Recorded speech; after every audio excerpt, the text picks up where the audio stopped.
India news 24 live. Chandrapur जिले के पालक मंत्री मुंगंटीवार पर कोसंबी गांव में कांग्रेस उम्मीदवार द्वारा हुआ हमला, बीच बचाव में महिलाएं हुई घायल। महाराष्ट्र के मूल तहसील के कोसंबी गांव में कल रात हुई घटना राज्य के वन मंत्री तथा जिले के पालक मंत्री सुधीर मुंगंटीवार के साथ रात 12:15 बजे हुआ मामला, जिससे कोसंबी गांव में तनाव का माहौल बना हुआ है। आज हमारी इंडिया न्यूज की टीम घटनास्थल पर पहुंचकर प्रत्यक्ष गांव के लोगों से मिलकर जानकारी प्राप्त की है। बताया गया कि रात में मूल के रास्ते मुंगंटीवार सोमनाथ जाने के दौरान कोसंबी गांव के लोगों को जानकारी मिलने पर मुंगंटीवार से मोबाइल पर संपर्क करके गांव के नालेसा तालाब के विषय पर चर्चा करने के लिए सुधीर मुंगंटीवार को गांव के चौक में स्थित हनुमान मंदिर के पास बुलाकर बैठक ली गई। इस घटना की जानकारी कांग्रेस के उम्मीदवार संतोष रावत को होने पर मुंगंटीवार पर संतोष रावत के सहयोगियों द्वारा हमला करने का प्रयास करने के दौरान गांव की महिलाओं ने आगे आकर मुंगंटीवार का बचाव किया, जिसमें कई महिलाएं घायल हुई और संध्याताई गुरनुले के साथ भी हाथापाई हुई, जिसमें उनका का चश्मा टूट गया। इस घटना की शिकायत मूल पुलिस स्टेशन में दर्ज की गई। मामले जानकारी लेने के लिए रात 2 बजे जिला पुलिस अधीक्षक मुमका सुदर्शन ने घटनास्थल पर दस्तक दी है। इंडिया न्यूज 24 महाराष्ट्र के चंद्रपुर जिले से संजय घुगलोत, ब्युरो चीफ की रिपोर्ट। मग कोणी कार्यकर्ते नाही केले ना, कुठला काही नाही, सुधीर भाऊ काही नाही म्हणाले, बस एवढंच सांगितले त्यांना ते, आणि मग तो मोठा प्रकरण झाला। ओरडा ओरड, डोबे कामे का खुर्च्या बाया माणसं पळाल्यानंतर आम्ही म्हातारी माणसं इकडे तिकडे झालो। ते किती लोक होते पूर्ण आलेले? 10-12 लोक होते। 10-12 लोक हो। आणि सुधीरसोबत किती लोक होते? काही नाही, ते त्यांचे अंगरक्षक होते, 2 कार्यकर्ते होते, आम्ही होतो 1-2 लोक, बाया होते। तुमच्या मताने चुकी कोणाची आहे? चुकी संतोष भाऊ रावतची आहे आणि आमच्या गावचा सरपंच जो आहे रवी कांबळे याने हे सगळं घडवून टाकलं।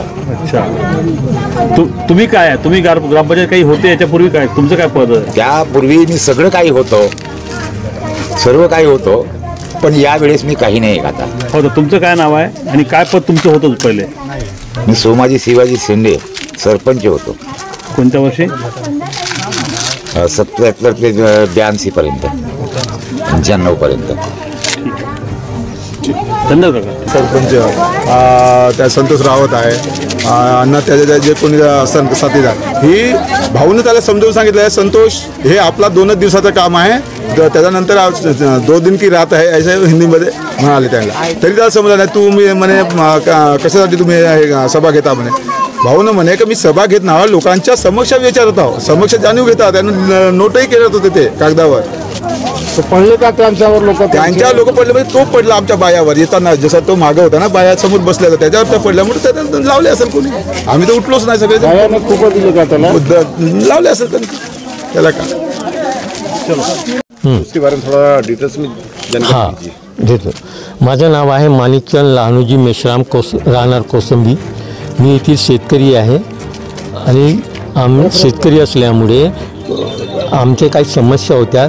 सुधीर भाऊ म्हणजे बाजूंच्या रोडनं, म्हणजे सोमनाथ रोडनं जात असताना जातो म्हणून आम्हाला माहीत झाल्यामुळे आम्ही त्यांच्याशी संपर्क साधला आणि त्यांना नाही का बोलवलं, पण तो वेळ संपला असल्यामुळे, प्रचाराचा वेळ संपला होता, त्याच्यामुळे आम्ही म्हणजे सभा कोणत्याही प्रकारची न घेता फक्त चर्चा म्हणून लोकांना थोडंसं माहिती द्यावा, म्हणजे आमच्याकडून माहिती मिळावं त्यांना, आणि आमच्या काही समस्या आहेत। म्हणजे आमचा गाव हा नलेश्वर मध्यम प्रकल्पाच्या शेवटच्या टोकाला जवळजवळ 30 ते 35 किलोमीटर अंतरावर असल्यामुळे त्या तलावाचं पाणी शेवटपर्यंत येत नाही, त्याच्यासाठी आम्ही त्यांना विनंती करण्यासाठी बोलवत होता।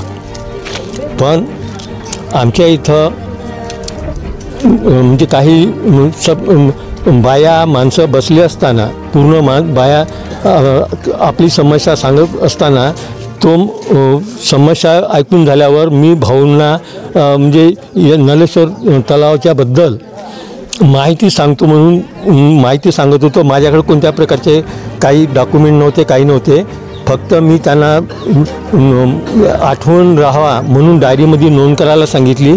त्यांच्याकडे छोटीशी डायरी होती, त्या डायरीमध्ये नोंद करायला सांगितली।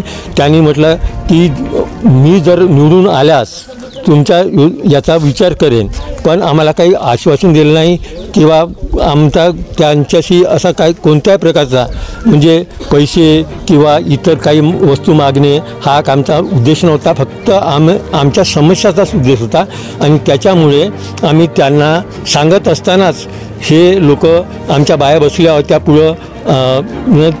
आमच्या इथला सरपंच इथं सभा घेत आहे म्हणून सांगून त्या संतोष रावत यांना सांगितलं असल्यामुळे संतोष रावतनी आपले साथीदार म्हणजे चिमडलवार आणखी चिमडलवार रत्नावार आणि अजीम या तिन्ही लोकांना घेऊन आला आणि त्याचबरोबर सरपंच पण सुद्धा होता आमच्या गावचा. हे येऊन नाही का इथं भाऊची एकदम जवळ आले भाऊच्या जवळ आणि तुम्ही कशी काय सभा घेता वगैरे असं म्हणायला लागले. तर भाऊनं म्हटलं आता मी काही सभा नाही घेऊन राहिलो, यांचं म्हणणं ऐकून घेऊन राहिलो की यांना काय मी आम्हीच दाखवत नाही आणि काही नाही.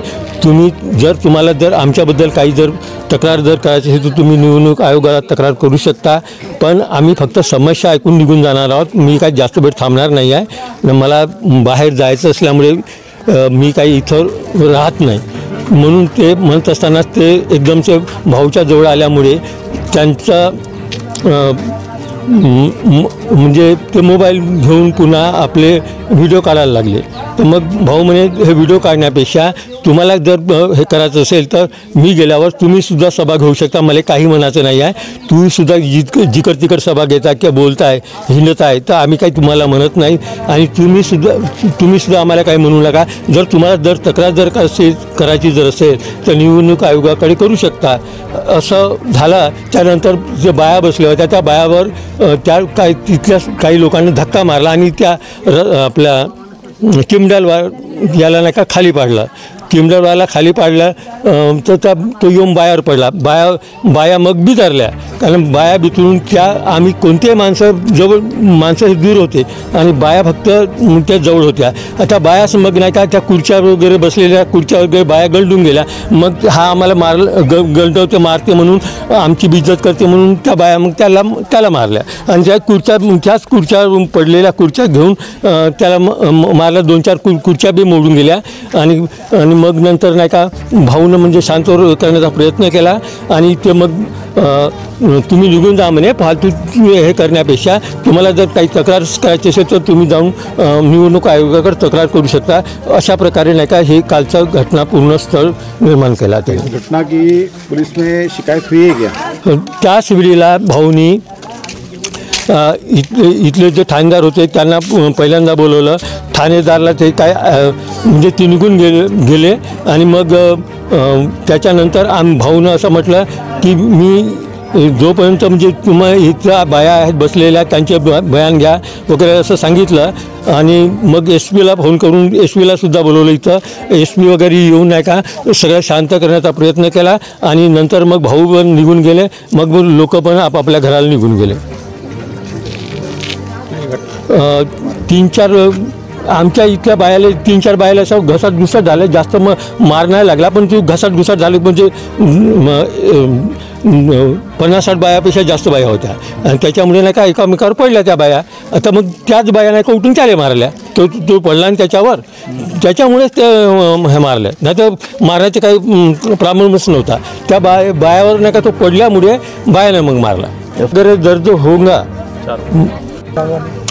आमच्या इथल्या म्हणजे ओरिजिनल म्हणजे आमच्या सरपंचांनी म्हणजे हे केलं असल्यामुळे तर सरपंच रवींद्र कांबळी सरपंच यांनी नाही का त्यांना बोलवलं असल्यामुळे हे ते आले. नाही तर त्यांना काही माहिती नव्हतं. हे काही आम्ही काही जाहीर केलेलं नव्हतं, काय जाहीर सभा नव्हती, काही नव्हतं. फक्त धावती भेट होती. धावती भेटीचं असल्यामुळे त्या सरपंचाच्या याच्यामुळे आणि तो सरपंचाचा स्वीकार करण्यातही पटायचंच आहे आणि तो जातीवरचा तो सुद्धा मला शिवा देत होता. असं तिथल्या जवळच्या पोरं होते ते म्हणत होते. अशा प्रकारे नाही का हे चालू आहे त्याचं काम.